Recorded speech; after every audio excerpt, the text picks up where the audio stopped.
बे समाव नोंथांमोननि गेजेराव फोसावनो लादों गेदेमा रन्जन दैमारिनि बागै।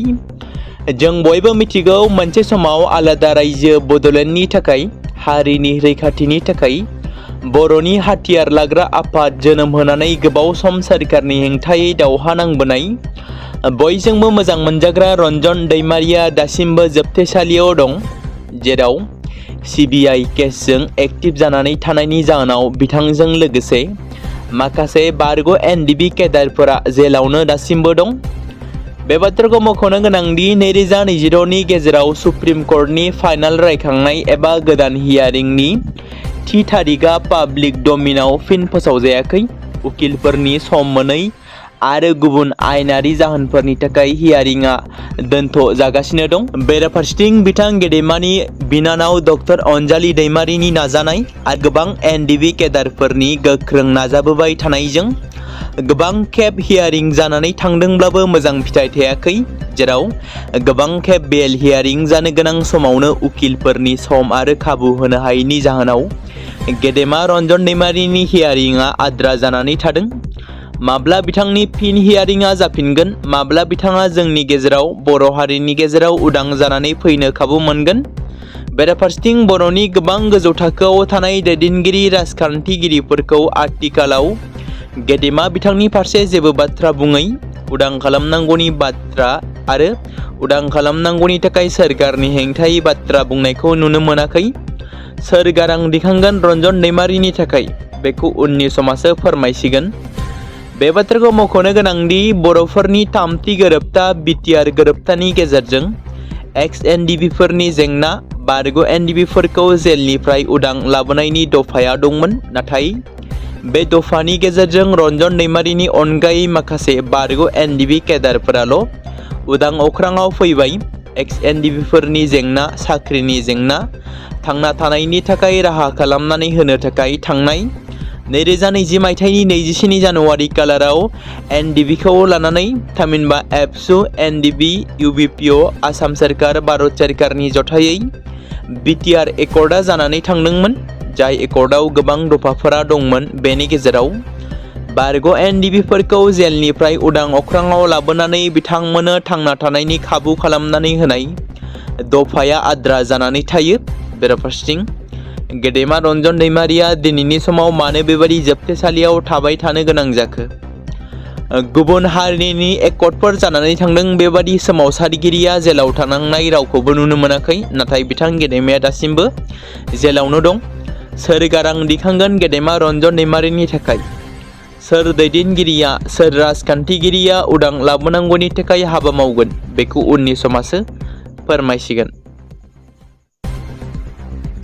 यां बर' स्कलार्स एस'सिएशनआ PhD डिग्रीखौ लानानै बड'लेण्ड मुलुगसोलोंसालिनि सायाव अजद होनायखौ सोंखारिदों।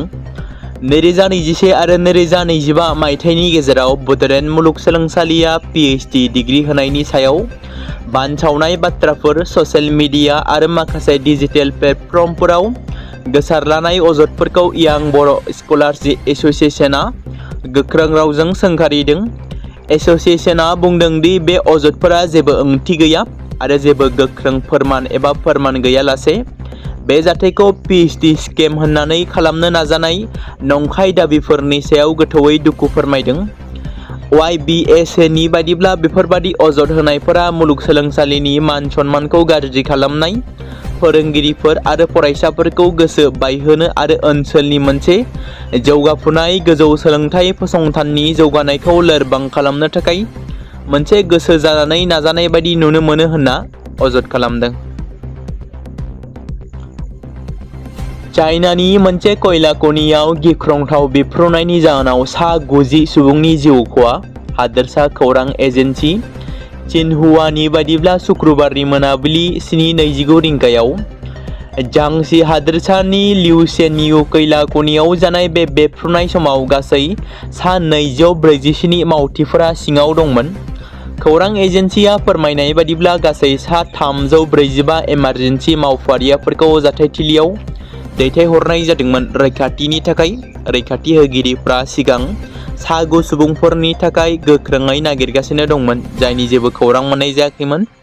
शुक्रबारनि बेफ्रुनाया 2009 मायथाइनि उनाव चीनआव बयनिख्रुइबो गाज्रिसिन खनिनि खैफोद बेफ्रुसारनाय, जेब्ला सा-सानजा हेलुं जियां प्रांतआव मोनसे माइन बेफ्रुनायाव सा 108 सुबुंनि जिउ खहा जादोंमोन। बेनि उनाव नैथि खेब गेदेर बेफ्रुनाय जायो होनना रिपर्टआव फोरमायदों।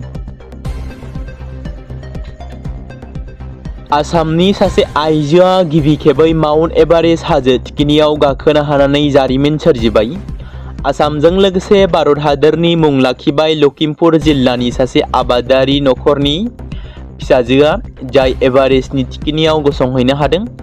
साहसजों एभारेस्ट गाखोनानै बियो लखिमपुरखौ गोग्गानाय खालामदों। लोगोसे बियो गावनि बिमा-बिफाखौबो गोग्गानाय लाबोदों।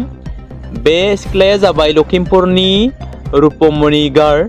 रुपमनि गारआ लखिमपुर नोगोरनि कदम ओनसोलनि नागाव फोथाराव थानाय आबादारि जया सिंगार आरो कमलावती गारनि फिसाजो।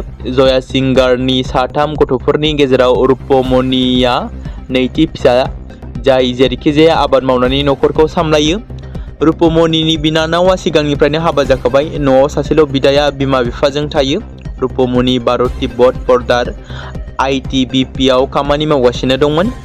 बियो 2020 मायथाइयाव ITBP आव हाबदोंमोन। दासान्दि रुपमनिया हारियानायाव खामानि मावगासिनो दं होनना रिपर्टआव फोरमायदों।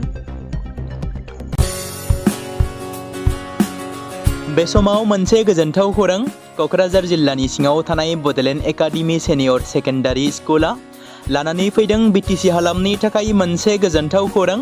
2026 आरो 2027 सोलोंथाइ बोसोरनि थाखाय क'क्राझार तिनिआलिनि हल्टुगाव आउटपस्टआव थानाय बड'लेण्ड एकाडेमि सिनियर सेकेन्डारि स्कुला फार्स्ट इयारनि थाखाय प्रि एडमिशन एबा जेबो बेसेन होनाङालासे मुं थिसननाय आरो फर्म गथायनाया दासान्दि सोलिगासिनो दङ।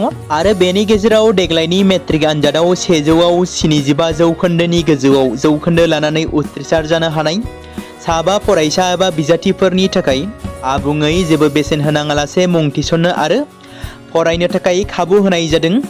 आरो बेनि अनगायैबो बोसोरै फरायसा आरो फरायसुलिफोरखौ लानानै EBS ट्रिप एबा सोलोंथायारि दावबायनायखौ लानाय जायो। मख'जाथावदि बे बड'लेण्ड एकाडेमि सिनियर सेकेन्डारि स्कुलाव आर्ट्स स्ट्रिमनि थाखाय आयदा हिसाबै इंलिश, ML बड', political science, education, history, economics, advance बड' गासैबो आयदाखौ मोननो हागोन। आरो बे सेकेन्डारि स्कुलाव इंराजि आरो बर' बिजोङा थागोन। मोजां सोलोंथाइ लानायनि अनगायैबो बड'लेण्ड एकाडेमि सिनियर सेकेन्डारि स्कुलाव उफ्रा सोलोंथाइ हिसाबै एनभायरनमेन्ट, फिल्ड स्टाडि बायदिखौ लानानै सोलोंथाइ लानो हागोन। बेनि अनगायैबो बे फरायसालियाव हौवासा आरो हिन्जावसाफोरनि थाखाय आलादा आलादायै हस्टेलनि खाबुफोर होनाय जादों। बेनि थाखाय नोंथांमोना आबुङै मिथिबावनो थाखाय एबा थोंजोङै फोनांजाब खालामहर 9101488399 जानबुं नम्बराव।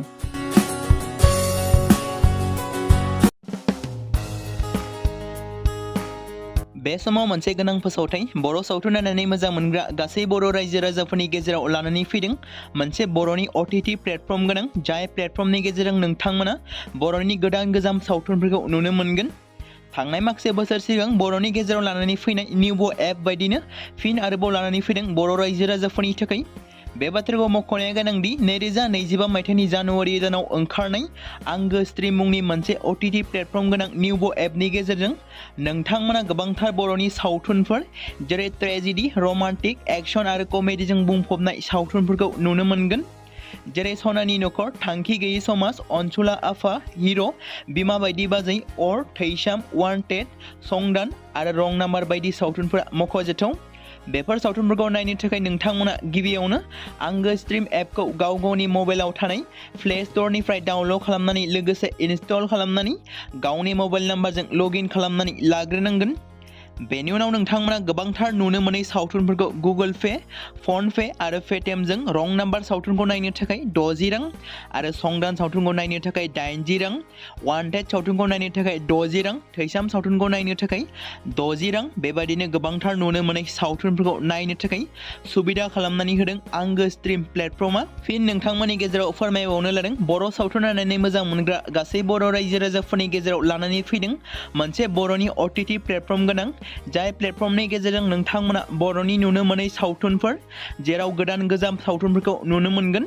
बे बाथ्राखौ मख'नाया गोनांदि 2025 मायथाइनि जानुवारि दानाव दिहुनजानाय आंगो स्ट्रीम मुंनि मोनसे OTT प्लेटफर्म गोनां एपनि गेजेरजों नोंथांमोना गोबांथार बर'नि ट्रेजेडी, रमान्टिक, एक्शन आरो कमेडीजों बुंफबनाय सावथुनफोरखौ नुनो मोनगोन।